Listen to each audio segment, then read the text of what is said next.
François Civil qui va passer du rang de très bon acteur à tout simplement magistral dans un premier rôle. Ça m'offre une transition directe avec le film du jour, Pas de vague.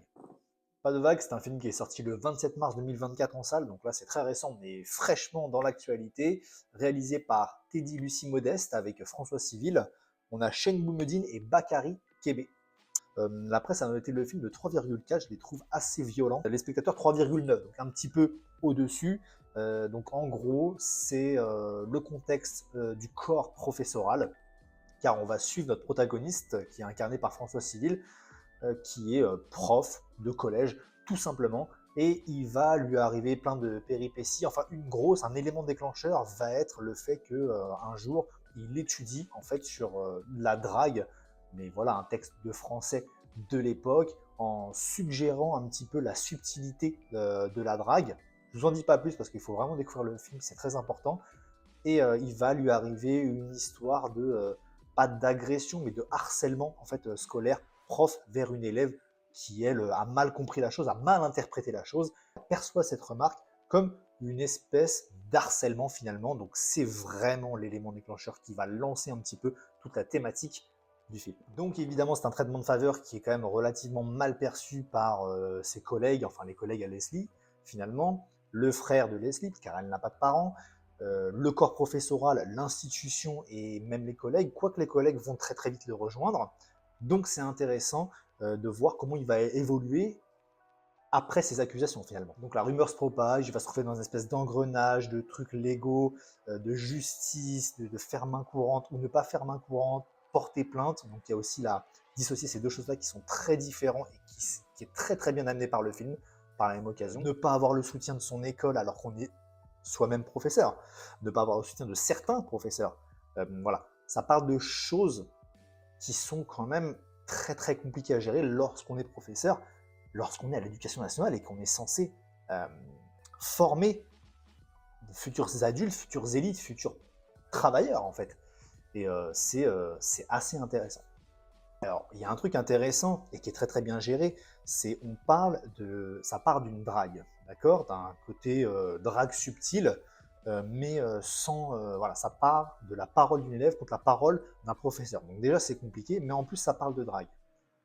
Et ce qui est très très bien amené dans le film, c'est que de toute manière, le professeur n'a aucune volonté, aucun intérêt finalement à draguer Leslie, puisque déjà il est homosexuel, l'homosexualité est calée là-dedans avec une romance et des plans et de très très belles scènes d'ailleurs. Euh, c'est pas au centre du récit, mais c'est très bien disséminé dans le film, et ça fait plaisir pour le coup. Et donc pour le côté de l'homosexualité, là où c'est intelligemment fait, c'est parce qu'on ne se sert pas de ce précepte-là pour cocher une case, et hop, on a fait notre part de wokisme dans un film français actuel. Non, non. C'est-à-dire que ça ne prend pas en récit. Lui, il pourrait utiliser sa défense en disant mais je suis homosexuel, je n'ai aucun intérêt d'aller vers une élève. Vous en tiendrez rigueur. Et il n'utilise pas ce concept-là. Et on va développer un peu plus tard dans le film, 45 minutes après, lui qui se questionne sur le fait de révéler ou non son homosexualité au monde, parce que jusque-là, il ne trouvait pas ça intéressant de le faire.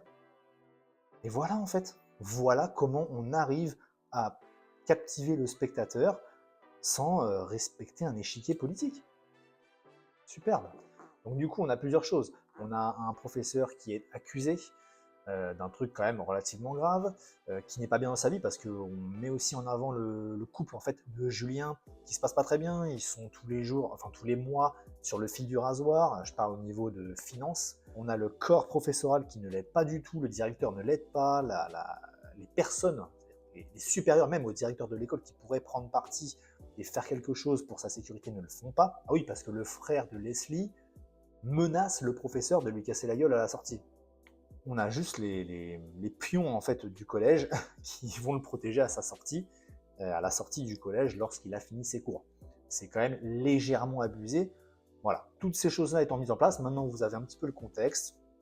Un professeur qui est en difficulté, qui se retrouve avec des accusations et en plus homosexuel, sent pas très bon. Bon, il continue malgré tout à donner ses cours avec les menaces du frère, la Leslie qui va commencer à, pas culpabiliser, mais qui va se rendre compte qu'elle a dit des bêtises et du coup qui va un peu revenir sur ses paroles en nous annonçant qu'elle a peur de son frère.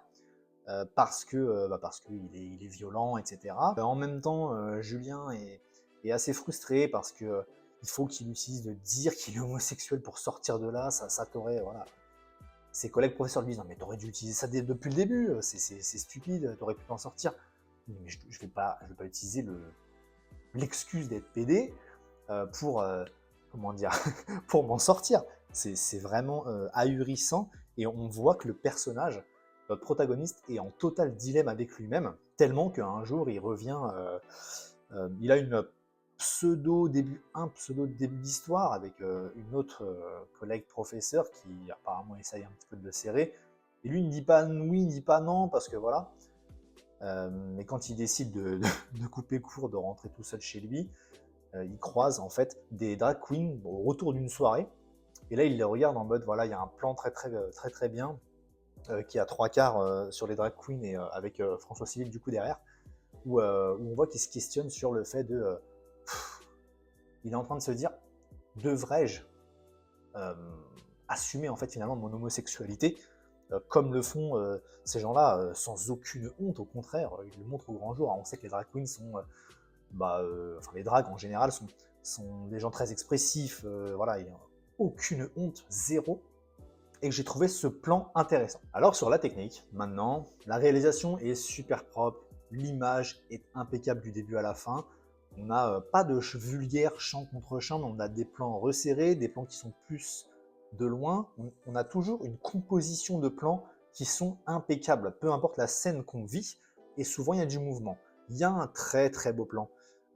Très bien, justement je vais rebondir là-dessus. L'homosexualité, le couple à Julien est très bien représenté. C'est jamais vulgaire, c'est vraiment très beau, à la limite poétique. Et c'est quelque chose que j'ai pas mal apprécié. On a ce moment où ils s'engueulent à table, je crois. Donc Julien et son mec. Hein. Son mec sort, j'ai oublié son nom, je suis navré. Et Julien va le rattraper, il s'excuse. Et à ce moment-là, comment dire, Julien est en dépression, psychologiquement ça va pas du tout. Et son copain le prend dans les bras, et on a une espèce de lens flare ou de lumière qui arrive sur, pas Julien, mais son copain, comme pour dénoter que, ouais, pour montrer que c'est lui la lumière à ce moment-là dans le couple, et qu'il l'aide en fait à surpasser, à traverser cette épreuve. J'ai trouvé ça limite poétique, superbe. Donc toujours sur la technique, hein, gros plan déambulé quand ça va pas du tout, quand il y a des événements, on a des visages resserrés, donc des plans resserrés sur visage, et donc notamment sur François Civil, à des moments où il se questionne. François Civil est très fort parce qu'il incarne tellement bien le mec qui se questionne, je sais pas comment il fait ça, ce mec est un génie, c'est assez fou. J'avais vu ça dans Le Chant du Loup aussi, où il aborde un peu, il est vraiment sur cet acting-là, et c'est sa force, c'est réellement sa force. Et il le joue très bien. Donc plan resserré, plan déambulé, plan large, plan composé, la réalisation est impeccable.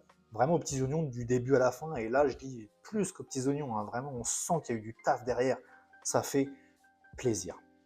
C'est assez intéressant parce que le sujet du film c'est ça, hein, c'est au-delà de la réalisation qui est impeccable, l'image, la performance d'acteur, les lumières, l'éclairage est impeccable aussi. Il y a beaucoup de choses qui vont très bien dans ce film, et on a le sujet lui-même du film qui est ultra important en fait, qui est limite politique et sociétal, puisque on parle de l'éducation nationale, du contexte des professeurs, enfin finalement des salariés dans le corps professoral, qui prennent super cher, ils sont pas bien payés, ils sont vraiment pas aidés finalement par les institutions, et même pas par leur propre directeur.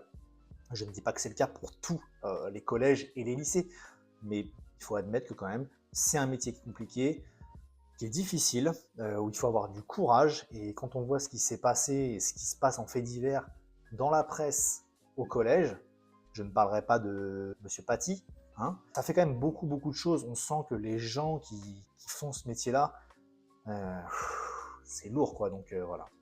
Ils ont tout notre soutien. Sujet global du film est passionnant, il rend hommage à un fait en plus qui est inspiré de faits réels. Oui, donc je viens de voir mes notes là justement, et je vois que j'ai noté que notre protagoniste veut changer les codes et prendre des initiatives qui vont se retourner contre lui. Hein. C'est souvent le cas des gens qui prennent des initiatives au sein de leur métier, c'est-à-dire que derrière ils vont se faire taper sur les doigts. C'est un peu dommage. J'ai dit que le directeur le laisse dans sa merde après les accusations tout de même graves, des accusations graves effectivement, donc du frère de Leslie. Menace de mort, hein, quand même, on parle de menace de mort, et il n'a pas pu porter plainte avec ça. Parce que c'est trop compliqué, que derrière il faut des preuves, des choses comme ça. Vous voyez la flemme en fait de la justice française.